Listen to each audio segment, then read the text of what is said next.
vamos hoje, né, ouvir, aprender, né, com o conhecimento do nosso querido Adeilson Sales.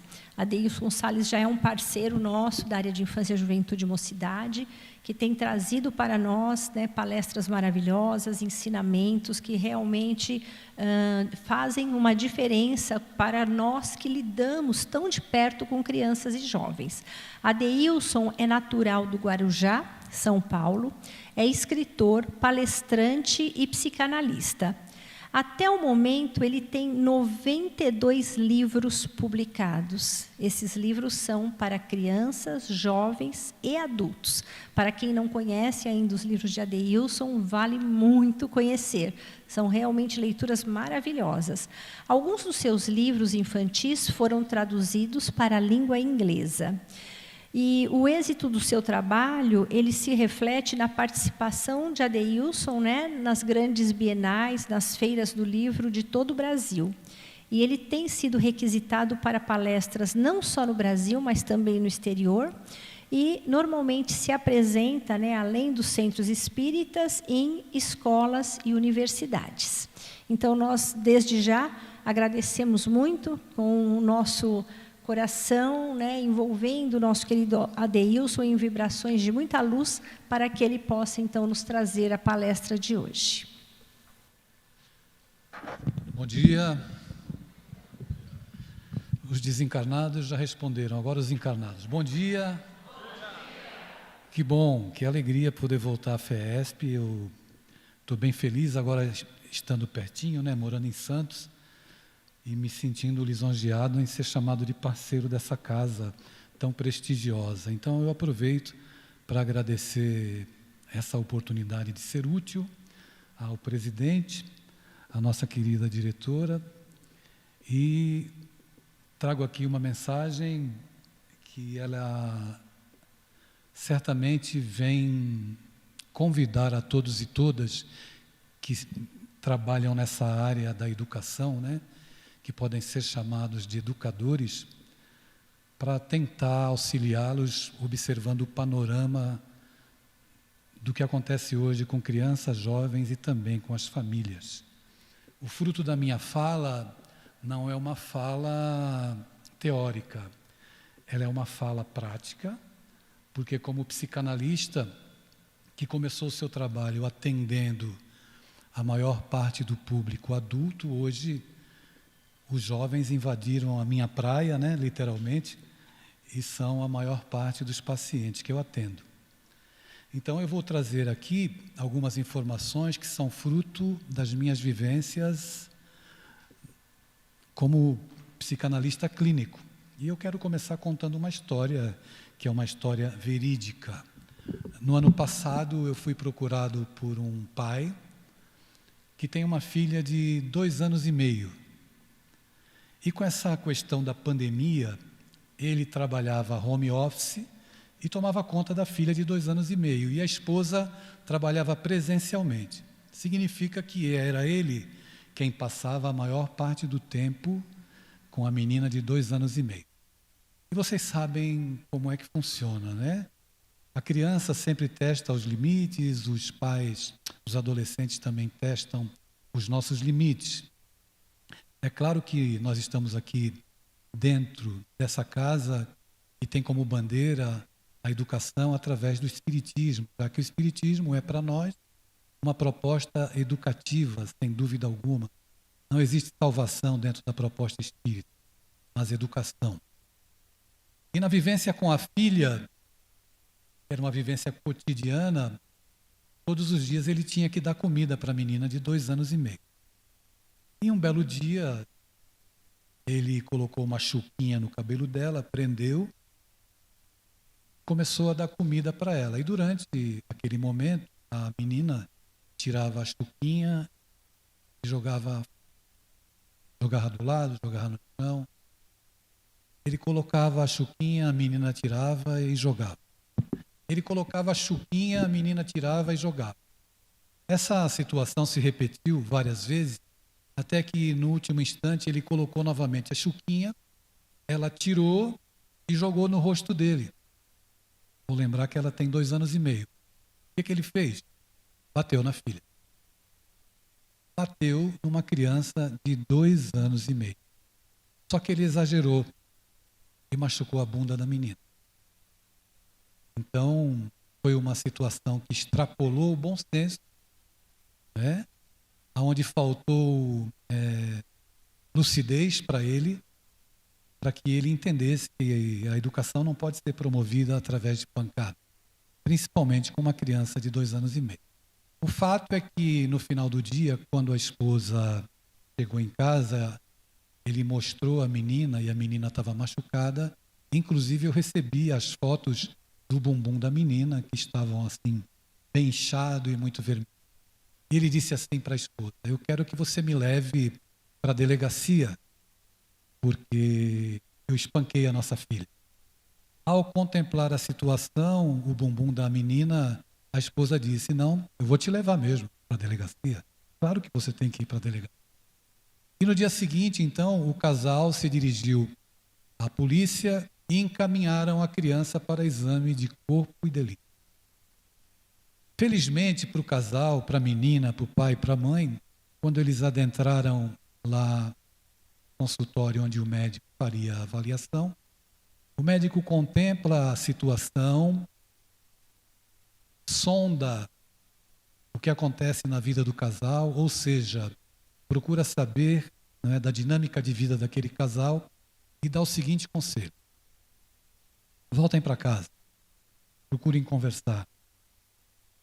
Creio que vocês vão encontrar uma solução mais adequada do que levar esse fato adiante.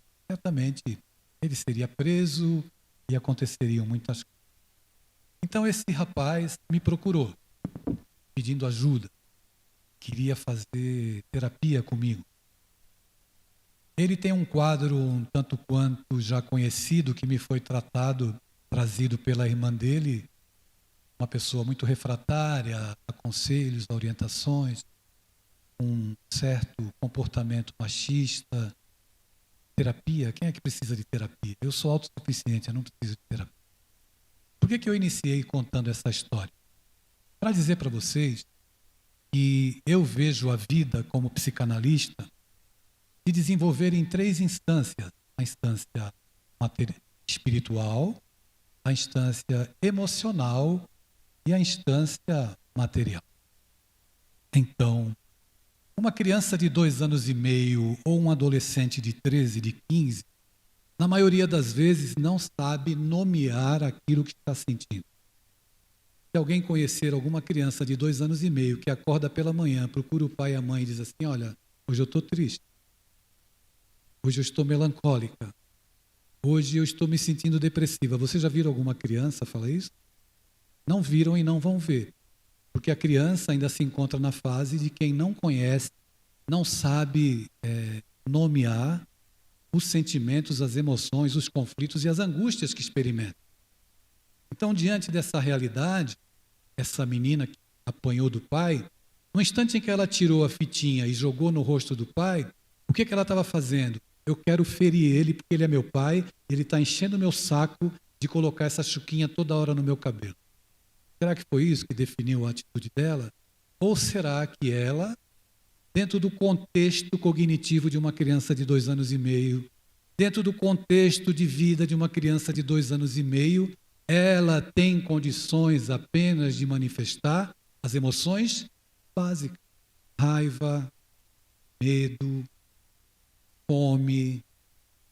No universo de compreensão daquela criança, ela estava sendo agredida pelo pai, que reiteradas vezes prendia o cabelo dela. Na verdade, falta muito em nós adultos paciência, habilidade, para que a gente possa lidar com crianças, que a gente possa lidar com adolescentes. Então eu venho aqui essa manhã, quando me pedem para falar sobre a nossa trajetória, né?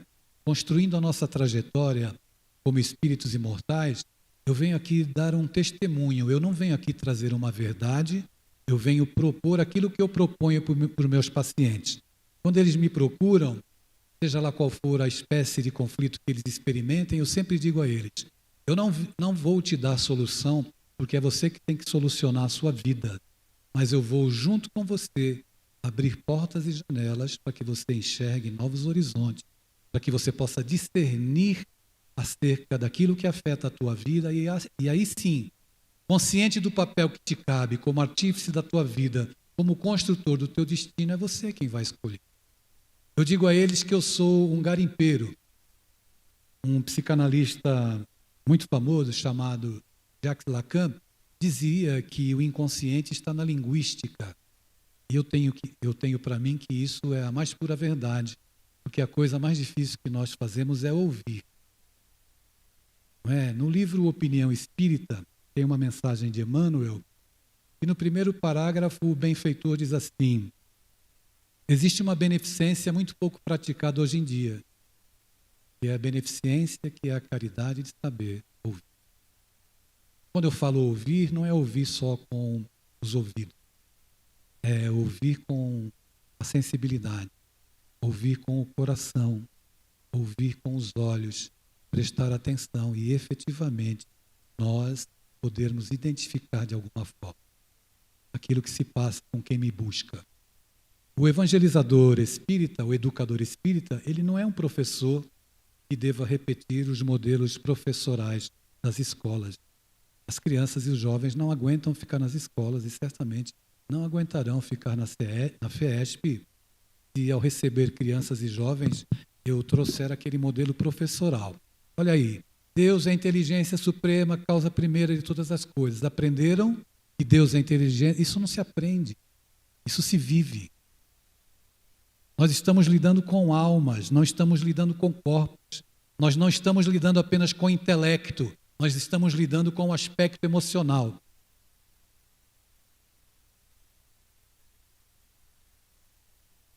Dentro dessa realidade, nós temos que ter um olhar para essas perspectivas. Antes da pandemia, eu ia nas escolas fazer palestras.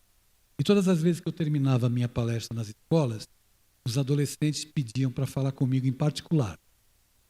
E eu aconselhei muitas vezes alguns diretores e diretoras a criar dentro da escola uma escutatória para adolescentes. Não era para catequizá-los, para ouvir. Porque a cura se dá pela escuta e pelo acolhimento. Lev Vygotsky fala acerca da importância do afeto na nossa prática pedagógica. Então, se não existe afeto, dificilmente você vai acessar o coração do aprendente, da criança ou do adolescente. Diante disso que eu estou colocando, é importante que nós possamos refletir aqui, abrir uma janela para que os senhores e as senhoras possam se debruçar para olhar. Não dá, hoje em dia, para cuidar das crianças apenas apresentando Jesus. Se o Cristo que você apresenta não guarda a identificação com o universo e com o contexto que ele vive, esse Cristo não vai fazer sentido nem para a criança, nem para o adulto. E você pode me perguntar, mas Adeilson, eu vou apresentar o quê? Você vai apresentar o Cristo, mas nós precisamos, assim como o pai da menina que a agrediu deveria, não é, entender que a filha está se manifestando numa linguagem própria, nós precisamos apresentar o Cristo numa linguagem pedagogicamente adequada para as crianças e para os jovens de hoje. Se não acontecer isso, nós continuaremos. Ainda há pouco eu conversava com o Roberto ali, e ele me perguntava, por que os jovens não ficam? Essa é a pergunta que eu já respondi mais vezes desde que eu comecei a escrever para crianças e jovens. Não ficam porque falta uma linguagem pedagógica adequada e que vá ao universo da criança e do adolescente. Então eu não posso olhar para uma criança e para o adolescente e pensar no ser espiritual. Vou repetir novamente. Nós nos manifestamos enquanto espíritos encarnados em 3 instâncias: espiritual, emocional e física. Não adianta ir para a academia ficar saradinho, se não procurar também malhar, sarar a mente. Isso está intrinsecamente ligado às questões espirituais. Qual é a criança ou adolescente que aprende se ele não está bem emocionalmente? E agora eu vou radicalizar um pouco, vou perguntar para você, quando você está bem não está bem emocionalmente, você trabalha bem? Pessoal, os desencarnados já responderam novamente. Podem responder logo para acabar logo, tá certo? Você trabalha bem? Você estuda bem? E como é que nós queremos cuidar de crianças e jovens se nós não observarmos esse lado? Concordam? Pois é. Então, você vai dizer, então, Adeilson, apresenta aí a solução. Não, eu vim aqui para construir solução. Então, nós precisamos cuidar de sentimentos, falar sobre sentimentos, vou repetir, numa linguagem pedagogicamente adequada. A filha de 2 anos e meio, que consegue manifestar a raiva, ela ainda está transitando, não é, na faixa de quem está compreendendo o mundo. Não existem situações definidas no campo emocional. Não existem emoções inatas. Não existe uma teoria inatista, não é? São aqueles que nascem já com conhecimentos e com questões definidas, em se tratando de espírito imortal que progride através das vidas sucessivas. O meio no qual as crianças vivem, os jovens vivem, tem tudo a ver com a visão que eles têm da vida. Nós nos dizemos espíritas, estamos aqui como educadores. Existe uma diferença grande entre educador e professor. Professor existem milhões que passam, educadores ficam. Educadores são aqueles que acabam fazendo a diferença, que mexem, que tocam o coração do educando e a gente nunca mais esquece quem é. Então, já que vamos fazer um laboratório, se você tem filho, se você tem filha, você consegue interpretar as emoções dos seus filhos?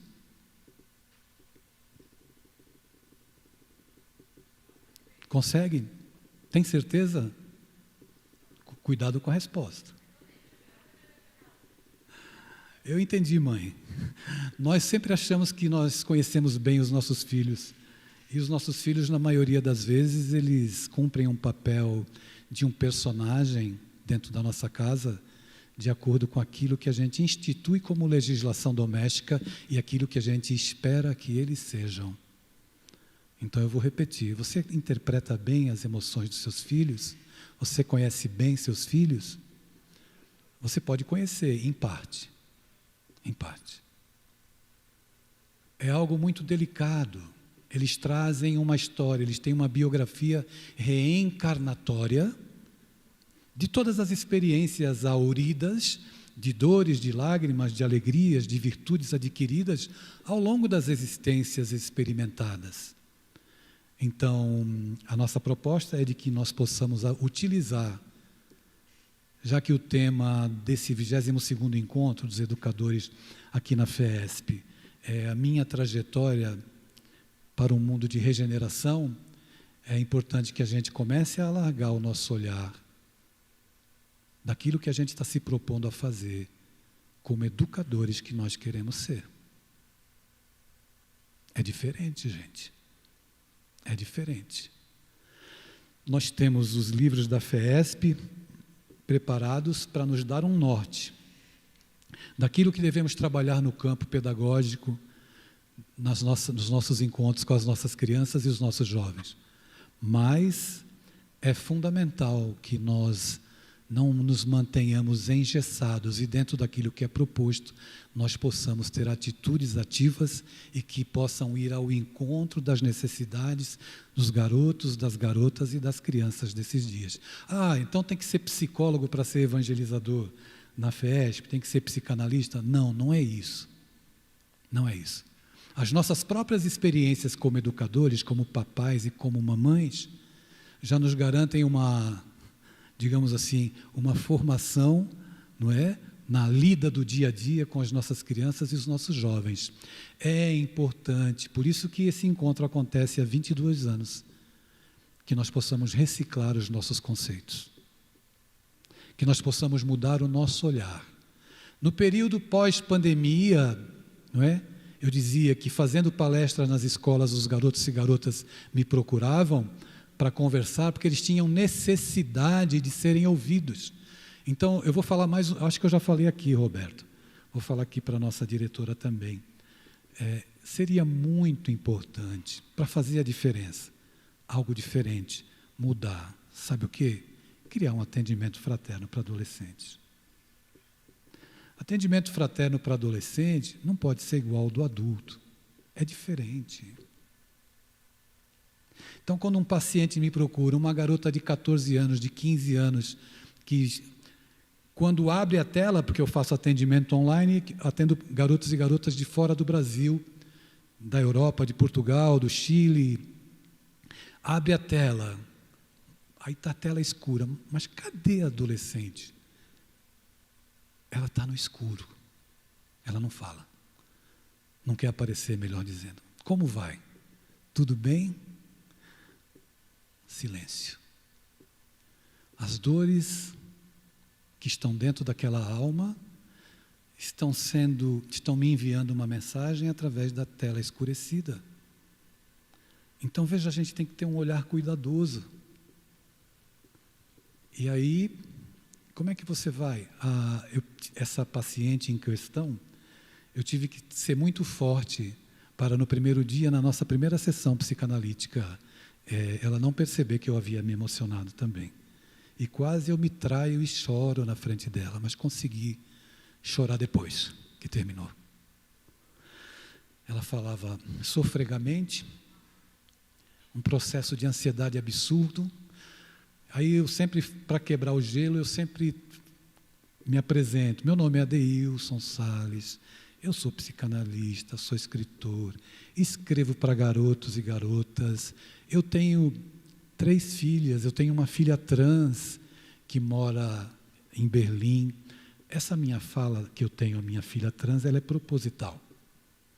Porque se tiver algum conflito na área da sexualidade, eles já relaxam e conseguem se abrir comigo.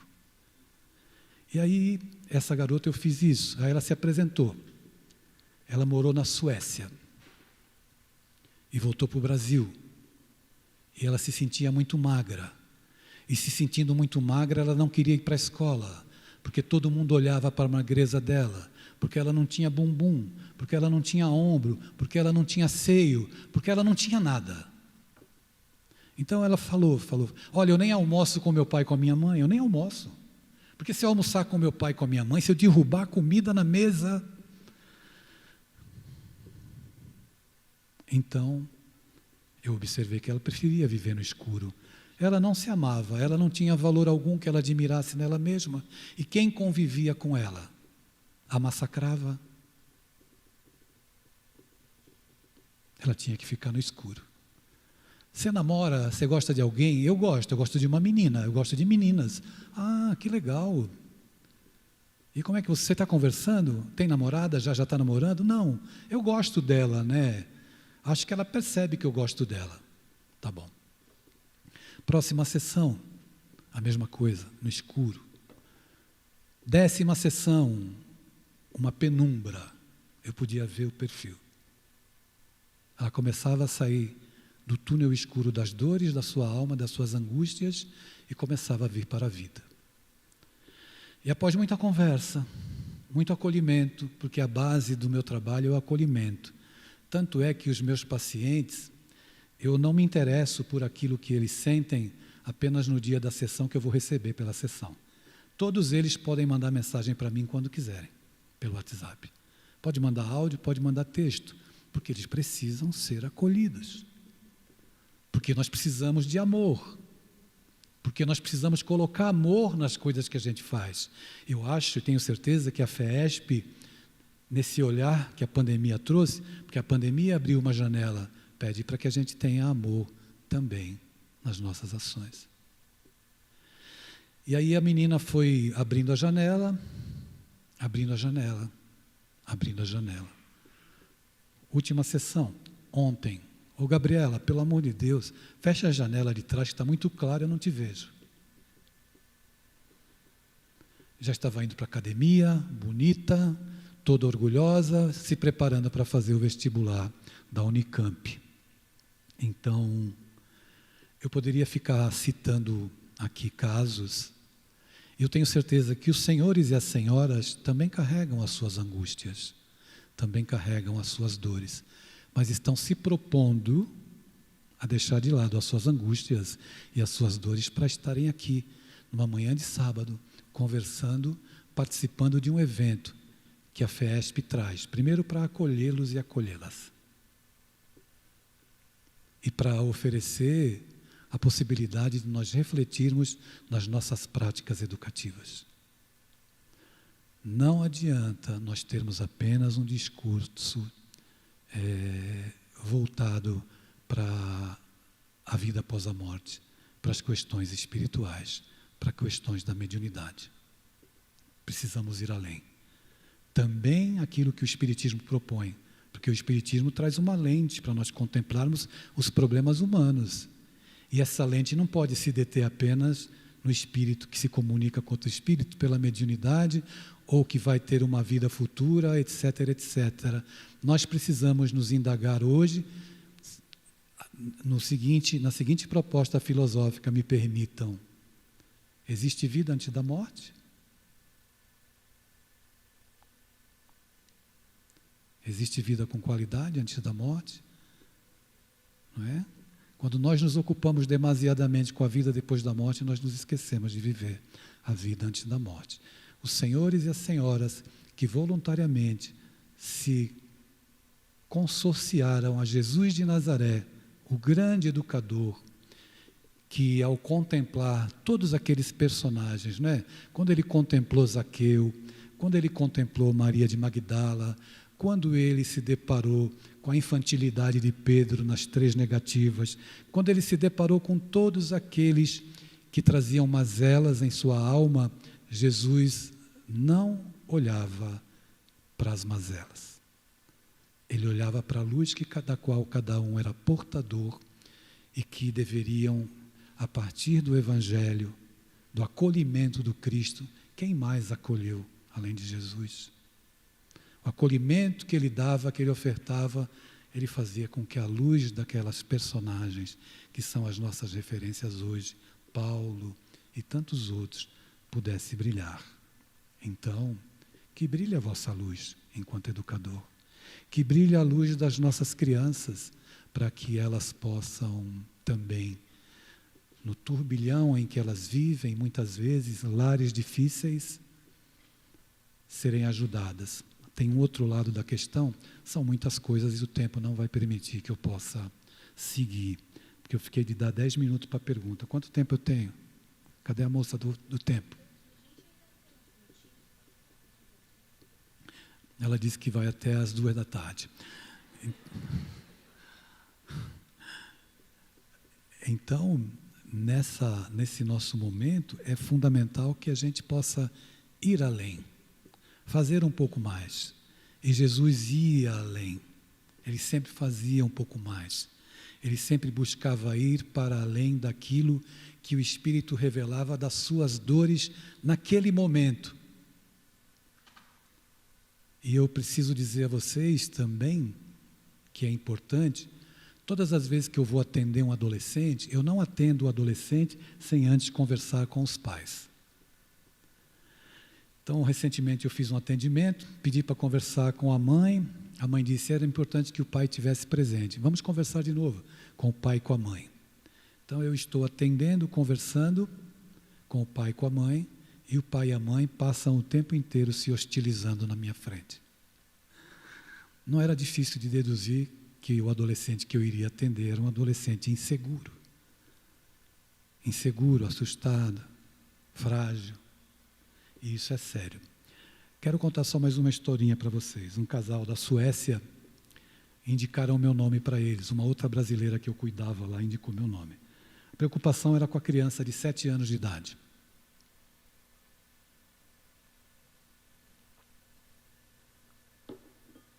Criança com 7 anos. Casal muito bem, de uma situação financeira muito boa no Brasil, de Manaus. Pensando no futuro da filha, decidiram morar na Suécia. Mudaram para lá. Se estabeleceram e a menina começou a ir para a escola e evidentemente que apresentava um comportamento muito positivo. Mas depois de alguns meses, a menina se fragilizou.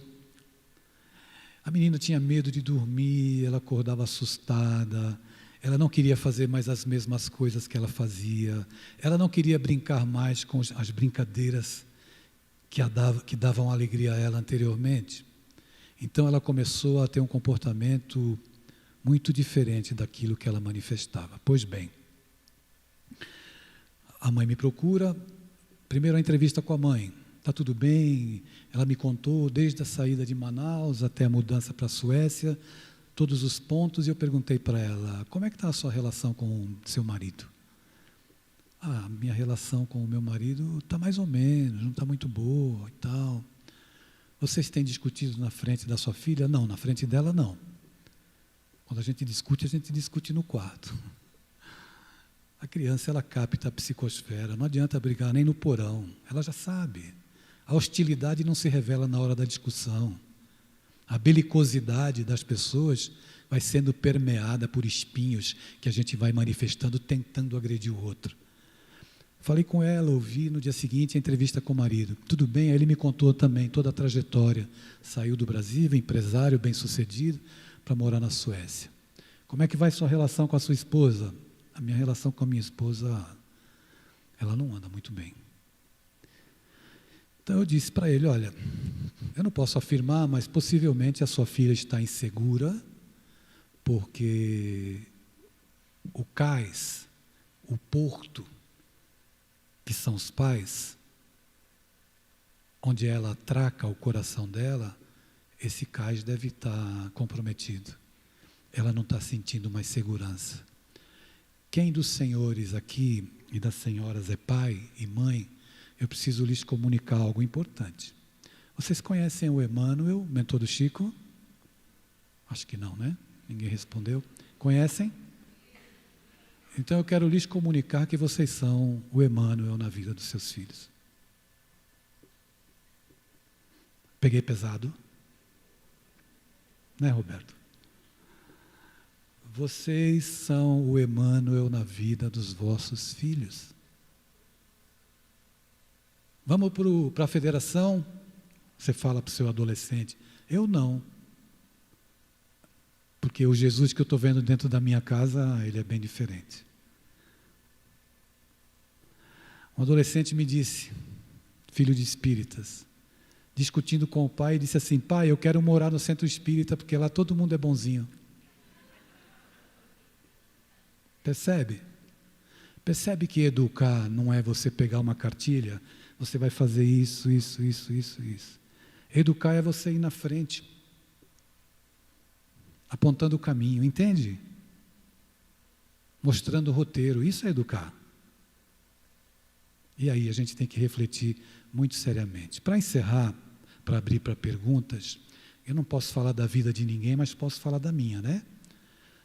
Fui procurado pelo... Está sendo gravado? Está sendo filmado? Tá?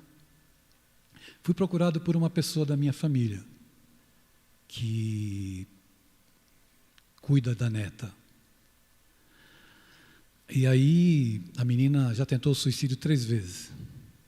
Ela estava numa psicóloga e eu falei para essa pessoa, mas eu posso cuidar dela para você, se você quiser, né?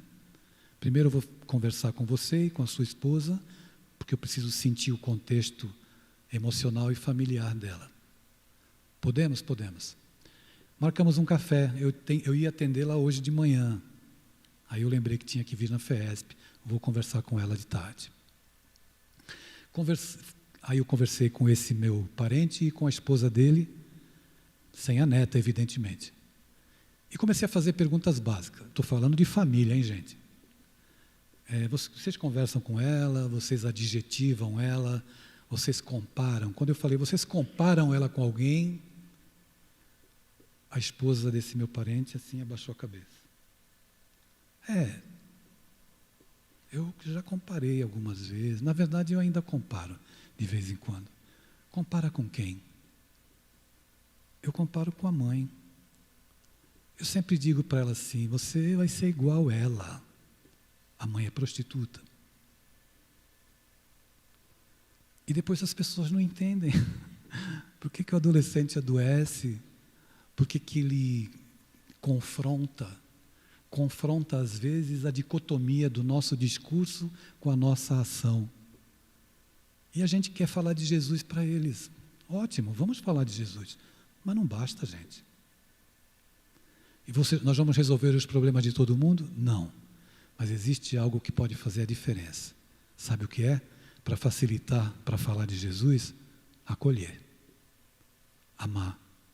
Mas você usa essa roupa, mas olha o jeito que ele se veste. A gente, às vezes, é invasivo. Isso não é papel de educador.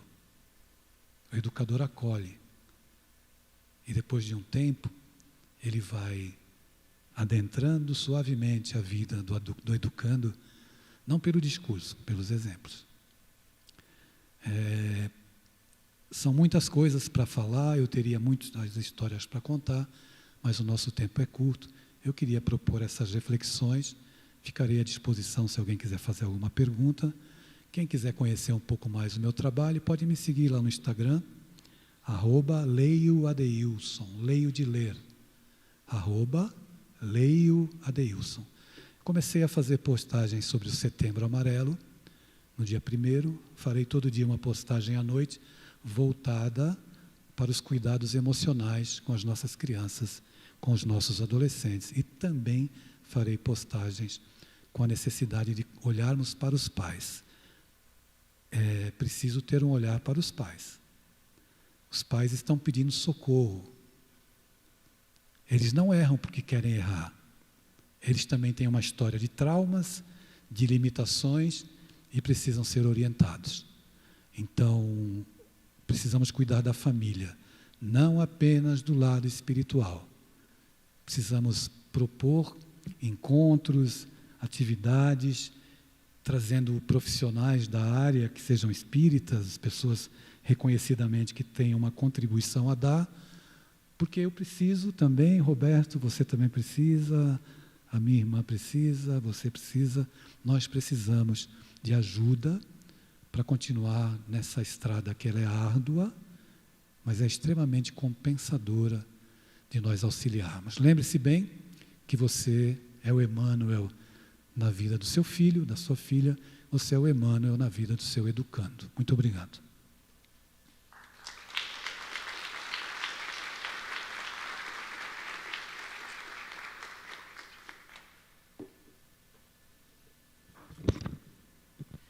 Muito bom mesmo, né, gente? Obrigada, Adeilson, muito bom te ouvir, né? O Adeilson, ele sabe trazer a linguagem que é realmente da criança e do jovem, isso faz muita diferença. E agora nós vamos pedir que vocês tragam suas questões. O que vocês gostariam de saber? Como que a gente faz ali? A Andréia que vai conduzir, né? A Andréia vai conduzir para a gente? Bom dia, pessoal.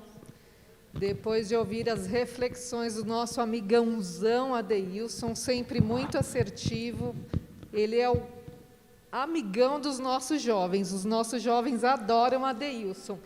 Ele, em 5 minutos de conversa, ele consegue tirar as aflições mais profundas dos nossos jovens. É excelente. Parabéns, Adeilson. Agora nós vamos pedir para vocês, se tiverem alguma reflexão, alguma pergunta, que sejam objetivos e breves para poder contemplar o maior número de perguntas. Para a segurança de todos, nós vamos só posicionar o microfone para vocês, para não ficar passando de mão em mão, tá bom? Para a segurança, não ter nada de problema de contaminação cruzada, entre outras coisas. Então, vamos lá, né? Os nossos colaboradores vão estar rodando o salão.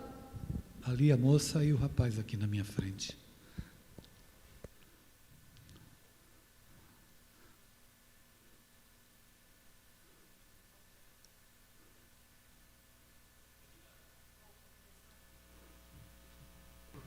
Oi, Adeilson. Oi.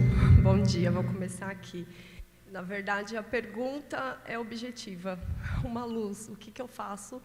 Mas para você responder isso, eu sei que a resposta vai ser minha. Eu estou num conflito material, emocional e espiritual. Eu contratei um jovem 19 anos, homossexual, e o meu feeling dizia que nas questões materiais, no perfil que exigia o cargo, não ia dar certo.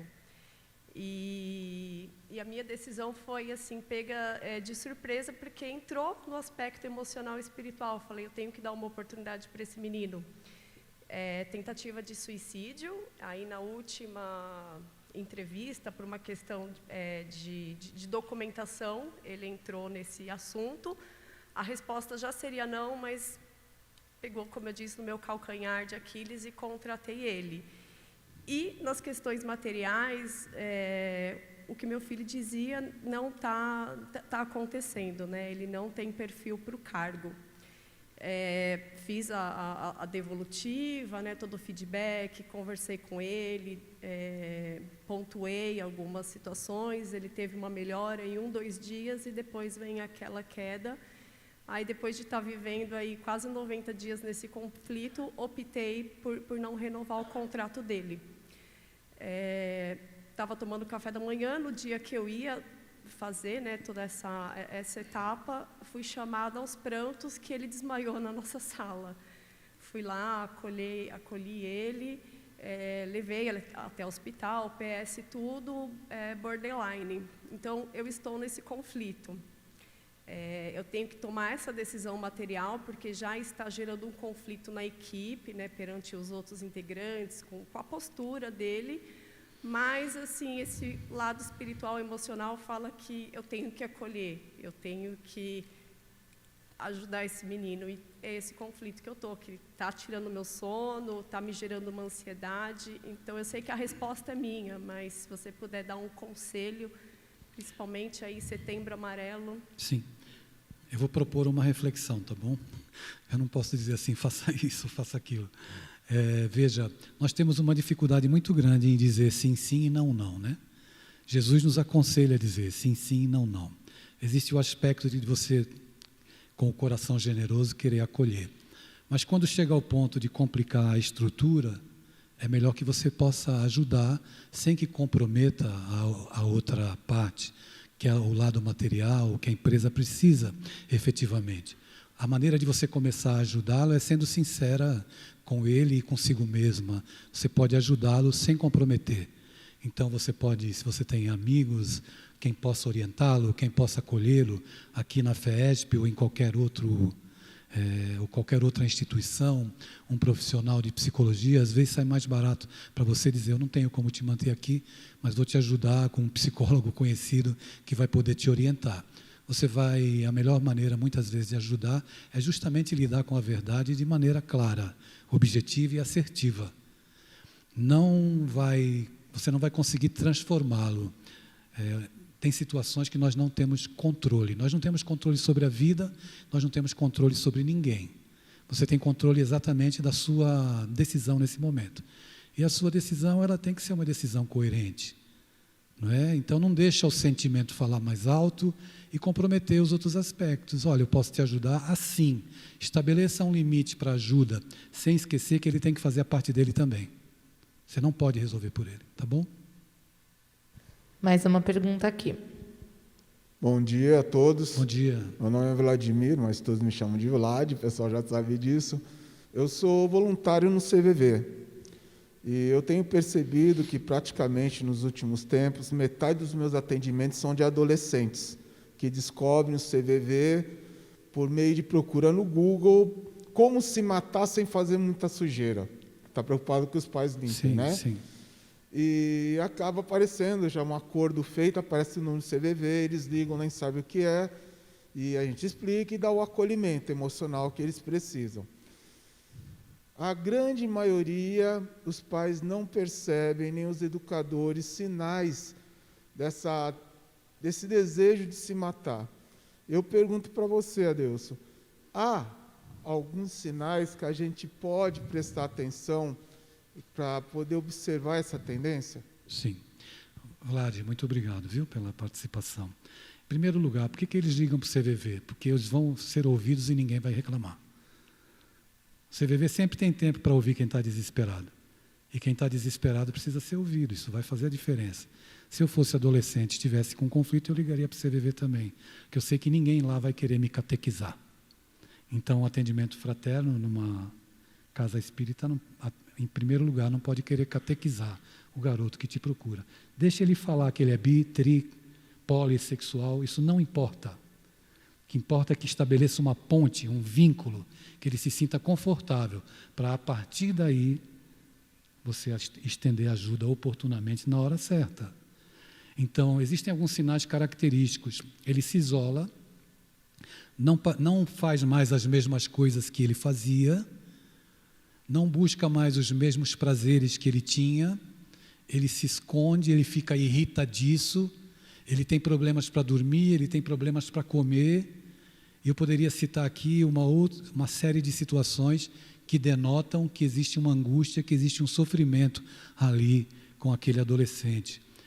Normalmente eles estão do lado do pai no sofá e os pais não se dão conta.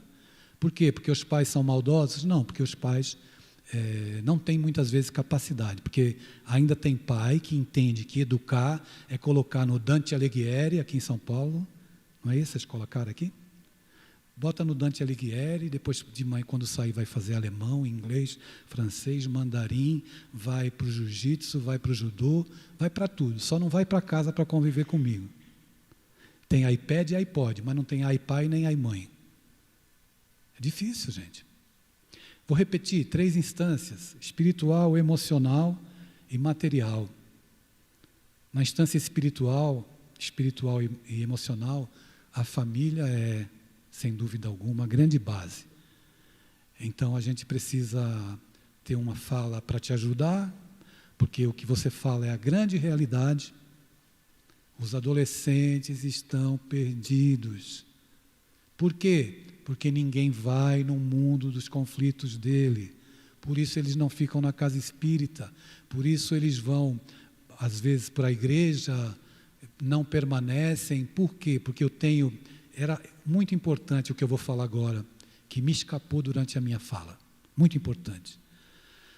Você não pode propor para alguém espiritualização impondo que a pessoa se negue enquanto ser humano.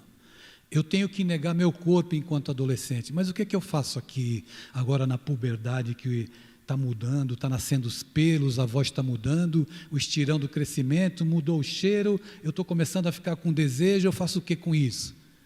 Aí você vai procurar o alimento espiritual, que eu preciso, que você precisa, que o adolescente precisa, nutrir-se emocionalmente, adestrando os seus sentimentos, aprendendo a lidar com seus sentimentos, alimentando-se espiritualmente através da prece, daquilo que é edificante, do alimento proposto pelo Evangelho, maravilha.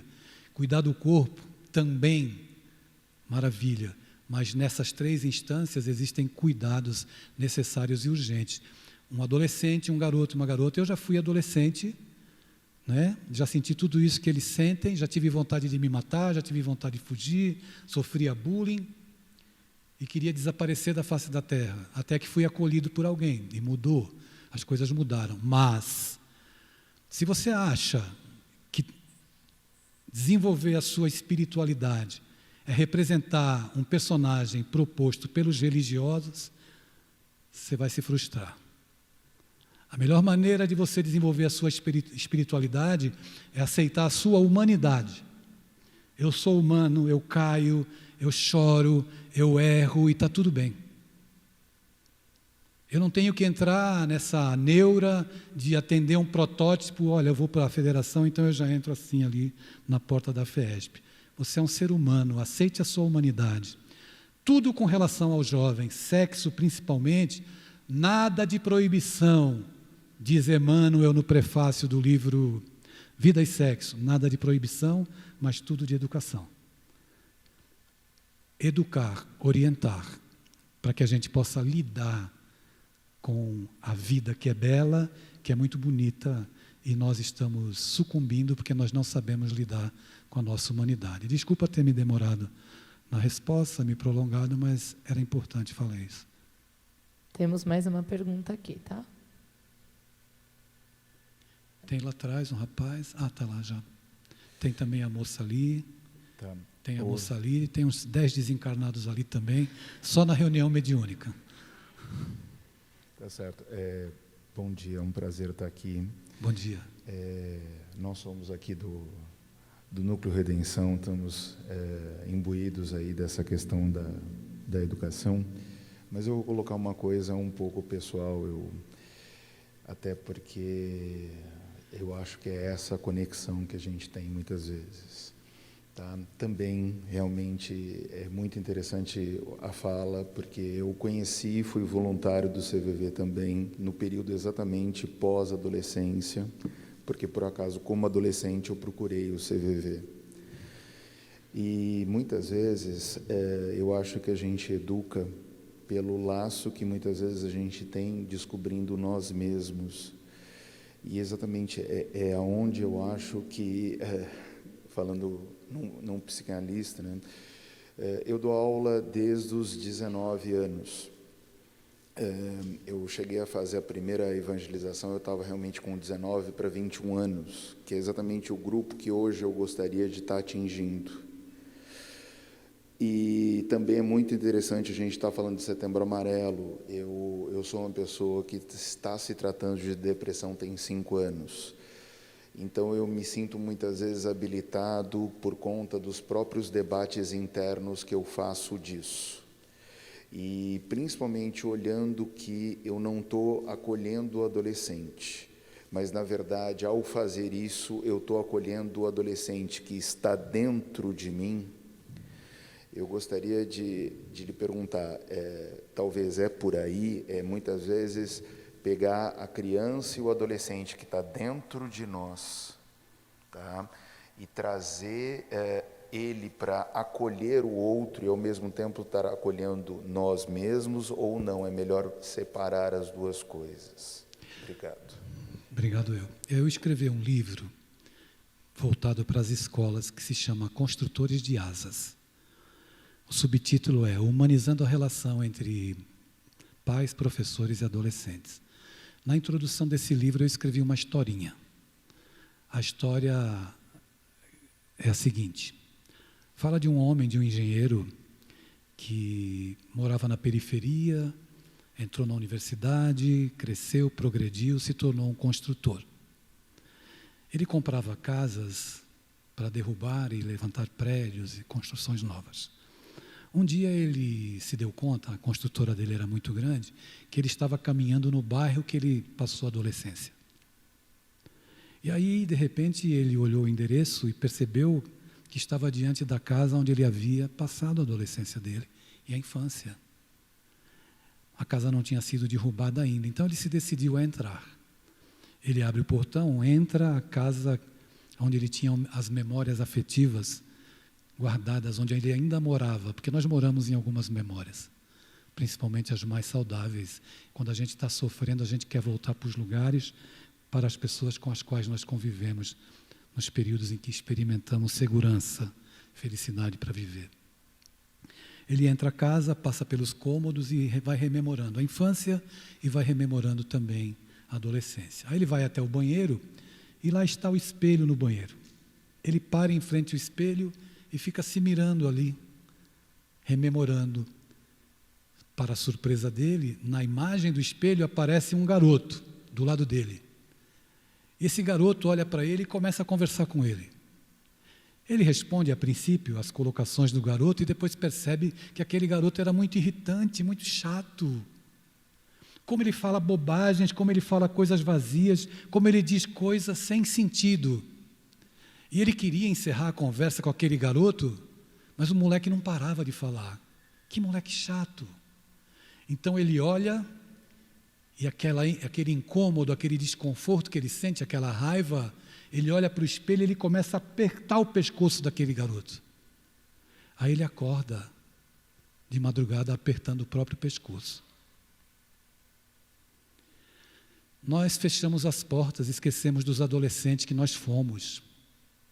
Nós esquecemos das crianças que nós fomos. Ainda ontem eu estava estudando psicanálise sobre a amnésia infantil, que é um período das experiências mais profundas, elas se dão na infância, mas a gente pouco lembra. E isso é muito marcante. Então, não dá para fechar a porta para o adolescente que você foi, nem para a criança que você foi. Nós precisamos ter a percepção clara de que as nossas experiências na adolescência, sejam boas ou más, traumáticas ou saudáveis, elas têm sim o que nos ensinar, e a gente não pode fechar a janela para o adolescente que nós fomos, nem a porta. A nossa vida não é... Nós não nascemos, estivemos no berço, chegamos à puberdade, à adolescência, e existe uma lacuna. Coloca um parênteses, como se isso nunca tivesse existido. E nós agimos assim. Vivemos como se nós nunca tivéssemos existido, experienciado as emoções e sentimentos na adolescência, que normalmente são extremistas, extremados. Eu amo demais, eu amo de menos. Eu quero pouco, não. Eu quero muito, ou odeio. Então, nessa dicotomia que essa idade desafiadora e maravilhosa nos apresenta, pode nos ajudar a ter uma lente e uma perspectiva mais assertiva para lidar com os garotos e com as garotas. Obrigado.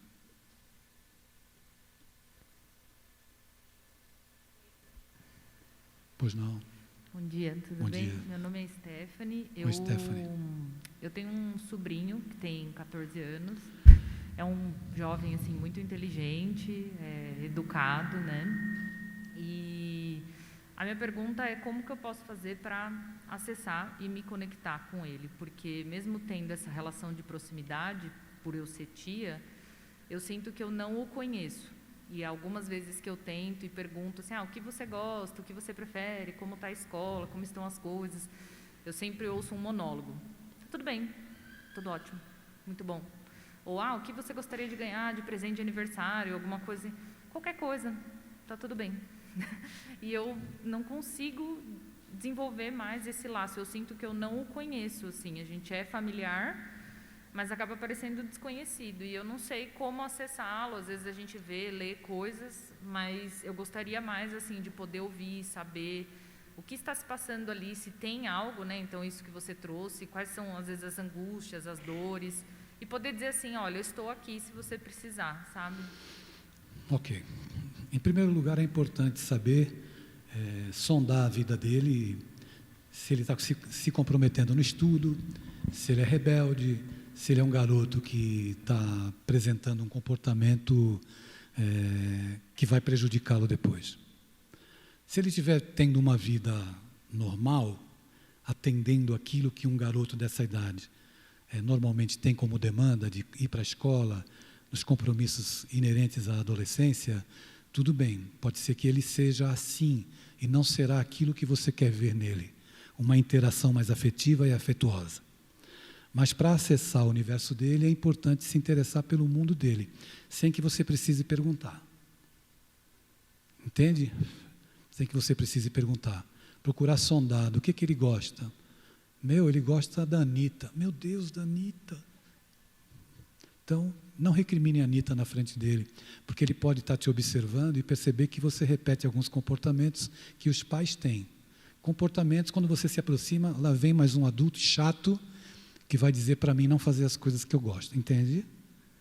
Eu atendi a um pai que me procurou porque se separou e não conseguia, quando visitava as filhas, que passava o final de semana brigando com as filhas. E aí ele me disse assim, veja se pode isso, a minha filha disse que gosta da Anitta, o que eu faço? Eu disse, vá no show da Anitta com ela.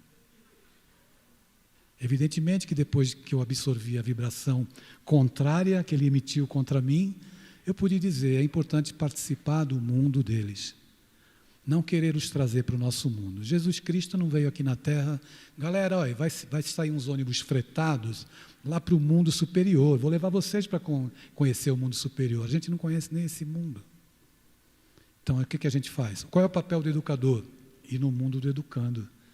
Eu indo ao mundo dele, eu consigo perceber, e aí eu posso agir, sempre compreendendo, sabe, Stephanie, que eles têm a resposta para aquilo que a gente propõe, para as emoções, para o que se vive, de acordo com o estágio evolutivo enquanto espírito, e de acordo com o que eles apreendem no ambiente emocional no qual eles vivem dentro de casa. Preste mais atenção nos pais, na relação dele com os pais, que você vai fazer descobertas importantes. Quando você perceber coisas que eu sei que você vai perceber, não comemore, não recrimine se você vê alguma coisa errada por parte dos pais. É aí a porta que vai se abrir para você adentrar. Tá bom? Oi? Oi, Adeilson. Oi. Eu sou a Valquíria. Oi, Eu estava Valquíria. pensando na nossa reflexão, no livro Em Busca de Sentido, né, Viktor Frankl, Sim. apresenta a diferença de posturas em frente às nossas vidas, né? Nós aqui estamos como dispostos a auxiliar, a acolher, né, os jovens, as crianças.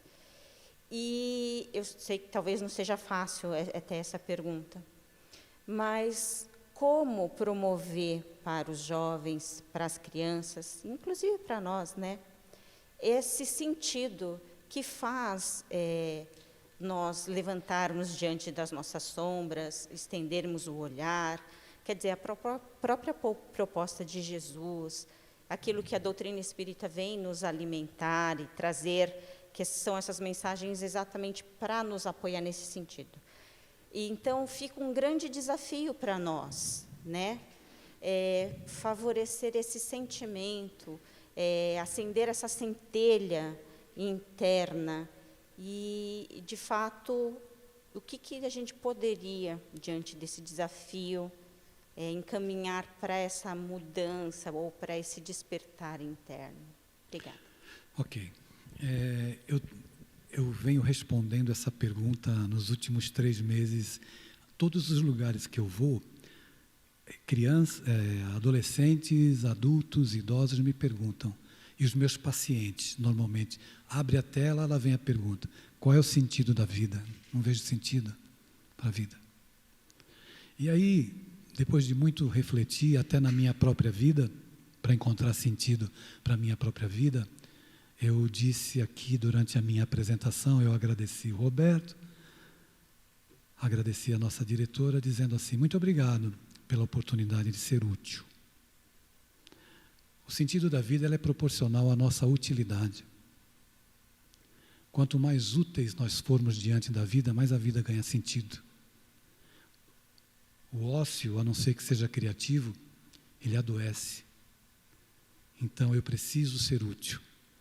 E aí, nesse meu discurso de ser útil, eu me deparo que eu vou ao encontro, não é de encontro, ao encontro da mensagem de Jesus, que diz assim: eu vim aqui para ser útil, ou seja, eu vim aqui para servir.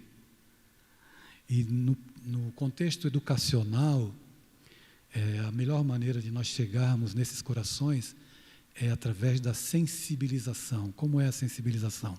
Através da prática. Através da prática. Então, eu preciso falar sobre Deus, eu preciso trazer Deus para o contexto, na praça, nas árvores, no horto, onde quer que eu vá, e que eu possa viver uma experiência de sensibilização com Deus.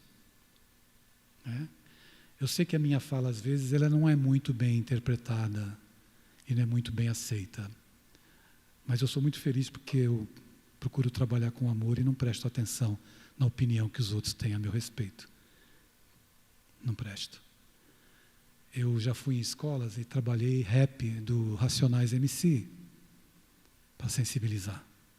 Porque aquele lugar em que eu estava, aquele contexto, entendia aquela linguagem.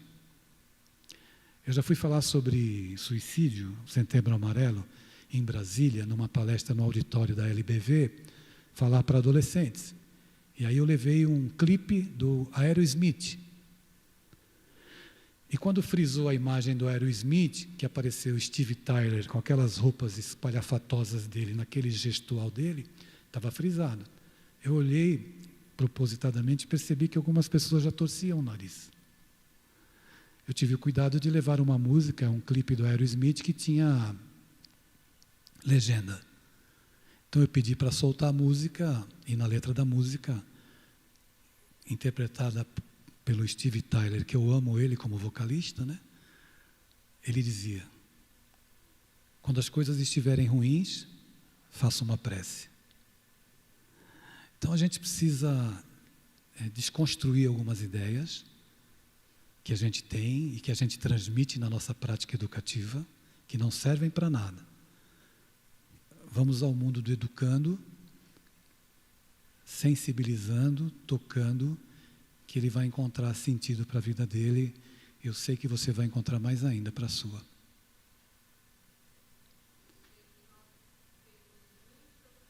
Para passar para Deilson, só que o tempo está acabando. Para finalizar, Deilson, nós temos uma estimativa que após a pandemia, 66% de crianças e jovens voltaram muito agressivos para a escola. Isso se dá, pela sua experiência de espírita e psicanalista, isso se dá pela pandemia, pelo excesso de convivência, só que não, né? Cada um ficou no seu mundo particular ali virtual, ou temos alguma outras questões? Temos várias, né? Sim. Mas o que você pode comentar sobre isso? Muito obrigada desde já, tá bom? Obrigado eu.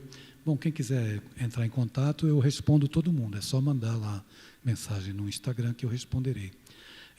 Nós somos seres que precisamos nos socializar para crescer, para evoluir, para aprender, para trocar informações.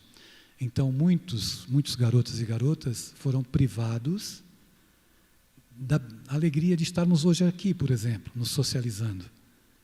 E isso acabou repercutindo de uma forma negativa, principalmente se dentro de casa os pais estavam apenas presentes fisicamente.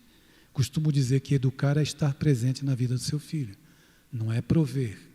A gente pode prover o cachorrinho, o gato, né? A gente dá uma ração, leva para o pet shop. Isso é prover. Os nossos filhos precisam do provimento, mas além do provimento, que é a nossa presença efetiva. E é claro que isso foi tolhido durante a pandemia. Então, muitos garotos e garotas refletem hoje justamente essa falta de socialização que eles necessitavam, que precisavam, que estão retomando agora. É necessário, quando eu dizia que falava para os diretores e diretoras promoverem uma escutatória para adolescentes, eu dizia isso há 8 anos atrás, quando eu ia nas escolas. A pandemia veio e expôs essa fratura na sociedade grave, causa de suicídios, causa de rupturas, de vícios, de drogas, de prostituição, que é justamente você não ter quem te ouça. Agora eu estou sendo procurado, eu fui procurado pela Real Educação, que desenvolve projetos educativos, e nós estamos desenvolvendo um projeto socioemocional, porque as escolas estão precisando lidar com o lado emocional do adolescente e da criança. Dia virá em que nós não teremos apenas geografia, matemática, inglês e português. Nós teremos também educação dos sentimentos. Vamos falar sobre raiva, vamos falar sobre tristeza, vamos falar sobre alegria, porque nós não somos apenas espíritos, nós somos seres emocionais, vivendo uma experiência humana. Obrigado.